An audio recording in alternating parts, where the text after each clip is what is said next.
প্রথমে তোমাকে অনেক অনেক শুভেচ্ছা রইলো তোমার একদম প্রথম ছবি এবং জীবনের প্রথম ছবি একদম বিগ হাউস। হ্যাঁ, কতটা টেনশন শুরু হয়েছিল প্রথম থেকে? প্রথম যখন আমার কাছে কলটা আসে আমার সবার আগে মাথায় এটা স্ট্রাইক করেছিল যে যাদেরকে আমি পরিচালক হিসেবে পাবো তাদের সাথে আমি কমফোর্টেবল হতে পারবো তো, মানে বকা খাবো না তো, কিংবা আমি একদম নতুন আমার প্রথম ছবি কিভাবে আমি ফুটিয়ে তুলতে পারবো, কি হবে না হবে। এবং সেখান থেকে আমি ব্লেসড এবং আমি ওভারওয়েলমড যে যে অভিজ্ঞতার মধ্যে দিয়ে আমি গেছি, মানে দাদা এবং দিদি দায়িত্ব নিয়ে আমাকে ওই কমফোর্ট জোনের মধ্যে ঢুকিয়ে দিয়েছে এবং ফ্লোরে গিয়ে যখন আমি সবাইকে ফেস করলাম, ক্যামেরা থেকে শুরু করে প্রত্যেকটা টেকনিশিয়ান এবং আমার কো অ্যাক্টরদের, আমার ফিলই হয়নি যে আমি নতুন এবং আমি প্রথম ছবি করছি।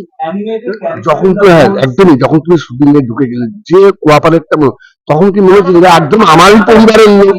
এক্স্যাক্টলি, এবং দাদার প্রথম দিন থেকে এটাই বক্তব্য ছিল যে আমরা এমন ভাবে যে কোনো কাজের আগে আমাদের ওয়ার্কশপের প্রসেসটা এটা হয় যেখানে ফ্লোরে গিয়ে যেন না ওই ফিলটা যেন না হয় যে এনাকে তো আমি চিনি না, কিংবা ইনি খুব সিনিয়র মানুষ, আমি এনার সাথে কিভাবে কাজ করবো, নার্ভাসনেসটা যেন না হয় আর কি।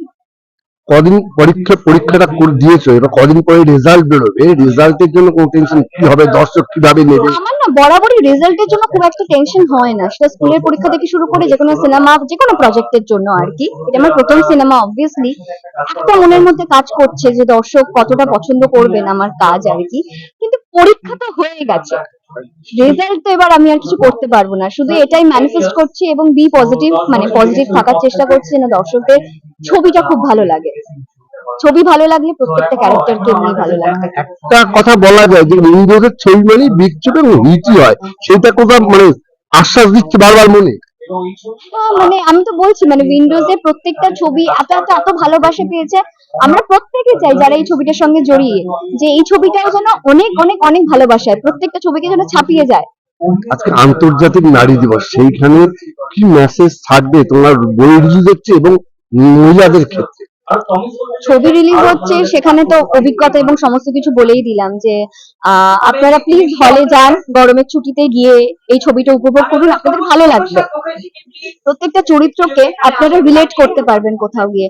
আর আন্তর্জাতিক নারী দিবস উপলক্ষে এটাই বলবো যে আমি ছোটবেলা থেকে এমন একটা পরিবারে বড় হয়েছি যেখান থেকে আমার কখনোই মনে হয়নি যে উইমেন্স ডে আলাদা করে সেলিব্রেট করতে হয়। কারণ আমার বাবাকে দেখেছি প্রতিনিয়ত মার ছোট ছোট এফোর্ট গুলোকে যেভাবে সেলিব্রেট করেছে আর কি। তো আমার এটা মনে হয় যে শুধু একটা দিন নয়, প্রত্যেকটা দিন কাউকে দরকার নেই, আমরা নিজেরা নিজেদেরকে সেলিব্রেট করি না খুব সুন্দর করে। আর আমরা অলরেডি ভীষণ স্ট্রং, শুধু আমাদের স্ট্রেংথটা সোসাইটি একটা অন্য পয়েন্ট অফ ভিউ দিয়ে দেখে। আর যে কোনো দিবসের ক্ষেত্রে আমার মনে হয় যে প্রত্যেকটা দিন আমরা মানুষকে সম্মান করি, সেটা নারী পুরুষ নির্বিশেষে প্রত্যেককেই আর কি। প্রত্যেকটা সম্পর্কে অনেক যত্ন দরকার হয় এবং যত্ন নিয়ে সেই সম্পর্কগুলো আমরা গড়ে তুলি। এবং আন্তর্জাতিক নারী দিবসে একটা কথাই নারীদের উদ্দেশ্যে বলবো, বি পজিটিভ, এবং আমরা মেন্টালি ভীষণ ভাবে স্ট্রং, সেই স্ট্রংটা যেন আমরা সারা জীবন থাকতে পারি। আমরা ঘরে বাইরে প্রত্যেককে যেভাবে সামলে চলি, হ্যাটস অফ। এবং যারা এই কাজটা করেন, বিশেষ করে যারা হাউস মেকার হন, যত যত্ন নিয়ে বাড়িটাকে তৈরি করেন এবং পরিবারের প্রত্যেককে খেয়াল রাখেন, এবং তার সাথে যারা বাইরের দুনিয়া চাকরি করছেন তারাও যে যতটা এফোর্ট দিচ্ছেন, সবার সাথে সমান তালে তাল মিলিয়ে চলছেন, হ্যাটস অফ। এভাবেই আমরা এগিয়ে চলি। অনেক অনেক ধন্যবাদ তোমাকে, অনেক অনেক।